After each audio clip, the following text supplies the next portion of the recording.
Your fish died, and chances are, it wasn't your fault. The pet store sold you a nice tank, a beautiful fish, and a bottle of water conditioner. What they didn't tell you was this, that fish had already started dying long before it ever reached your home, and you had no way of knowing, because nobody told you.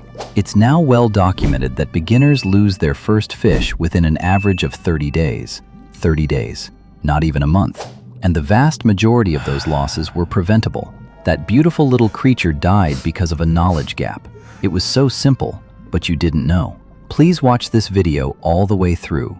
Before you buy, understand this. They are living beings. You owe it to them to learn what I'm about to share. That's exactly what we're going to talk about today.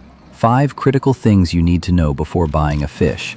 Things the pet store never told you, or never even thought to mention. And at the end of the video, I'll show you how to tell if the fish you just brought home is already sick. Because knowing that one sign can sometimes make all the difference. But let's start with the most deadly mistake of all. Most people think they're doing this part right. Tank setup, water added, filter running, fish in.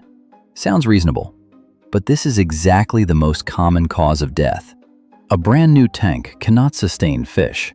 Not yet. Because the real foundation of a healthy aquarium isn't the fish, it's the bacteria. The beneficial bacteria an aquarium needs break down the ammonia produced by fish and make the water livable. Without those bacteria, ammonia builds up. Ammonia burns the gills. The fish is slowly poisoned. There may be no visible symptoms at all. You just find it floating one morning. This process is called the nitrogen cycle, and it takes 4 to 6 weeks to complete. 4 to 6 weeks. The tank should have been running without any fish. Did the pet store tell you that? Most don't, because if they do, there's no sale that day. The fix is simple. Set up the tank, run the filter, and wait at least 4 weeks.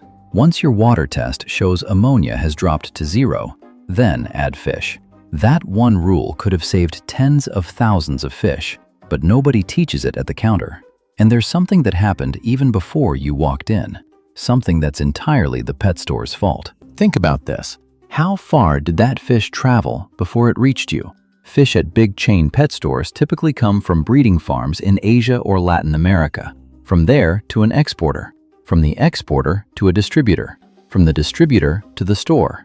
From the store into your bag. At every stage, they're sitting in small plastic bags, crowded containers, and stressful conditions for hours at a time. Stress collapses the immune system, and when the immune system collapses, parasites and bacteria find their opening. That's where the real problem starts. The vast majority of large chain stores don't quarantine their incoming fish. They connect multiple tanks to the same filtration system. When disease breaks out in one tank, it spreads to every tank on that filter. While you're standing at the glass picking out the most colorful fish you can find, that fish may be carrying a parasite that spread from 2 tanks over. There's no way for you to see it. The fix. Before you buy, check whether there are any dead or visibly sick fish in the same tank. Watch to see if the fish is swimming normally and eating. If anything feels off, don't buy it.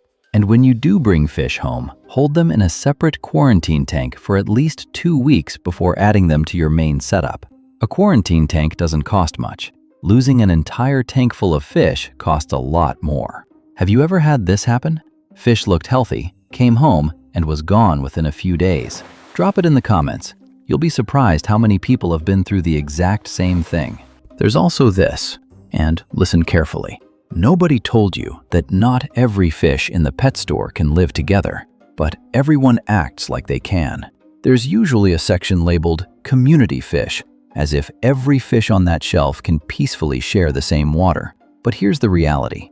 A fish being placed on that shelf doesn't mean it's peaceful. It just means that's the size they sell. The classic example, Oscar fish. In the store, maybe 2 inches long. Cute, small, harmless looking. But they grow to 12 to 14 inches as adults and will eat every smaller fish around them. Or tiger barbs. Left alone or kept in too small a group, they're relentlessly aggressive. They'll shred the fins of long-finned fish, put a betta in the same tank, and the outcome is always the same. Water parameters matter just as much as temperament. Discus need water around 82 to 86 degrees Fahrenheit. Goldfish need 64 to 72 degrees Fahrenheit. Put those two together, and one of them is living in chronic stress. A stressed fish gets sick more often, and a fish that gets sick more often dies sooner. The fix: research before you buy. What's the adult size? What's the temperament? What water temperature does it need? 5 minutes of research can prevent months of frustration. Here's one that surprises people. One of the most common mistakes isn't underfeeding your fish. Fish always look hungry. That's just the truth. But don't let it fool you. Overfeeding has consequences most people don't expect. Uneaten food sinks to the bottom and decays. Decaying organic matter produces ammonia. Ammonia rises. Fish get poisoned. On top of that, the water clouds up, algae blooms take off, and the filter gets overwhelmed. One small mistake turns into a chain reaction. The rule is simple. Feed only what your fish can finish in 2 to 3 minutes, once or twice a day. If you see leftovers, remove them right away.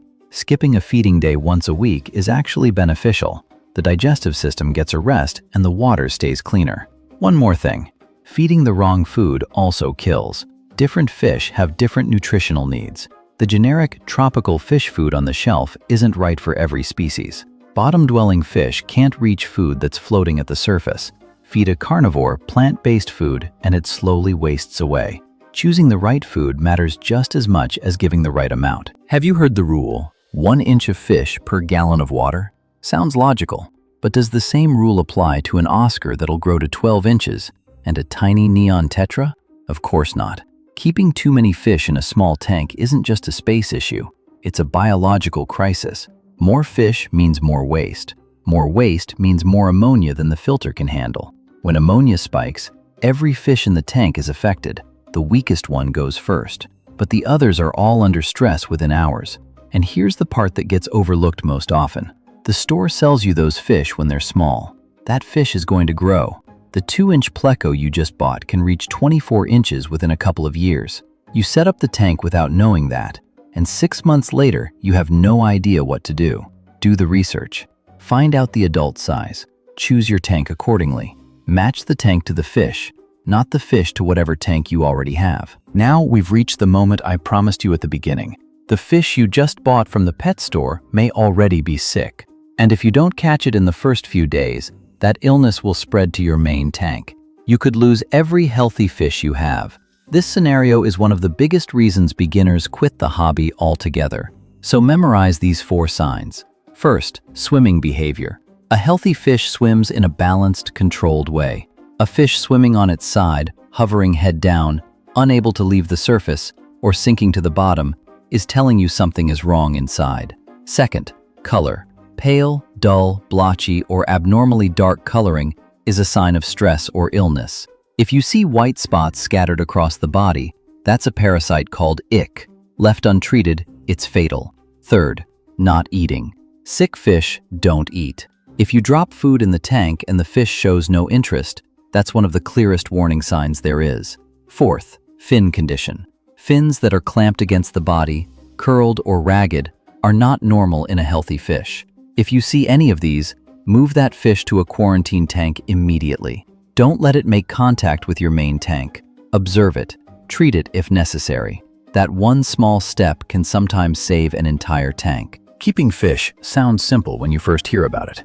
Water, tank, fish. But once you're in it, you realize this little ecosystem has its own balance, its own language, its own needs.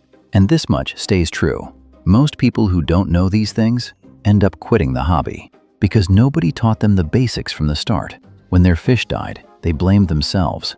But the real culprit was a lack of information. Now you have that information. So which of these mistakes have you made or were about to make? Write it in the comments. I read every one. Almost everyone who's new to this hobby has been through at least one thing on this list. You're not alone. And if you want to know which species I recommend starting with in the next video, like and subscribe. See you at the next depth.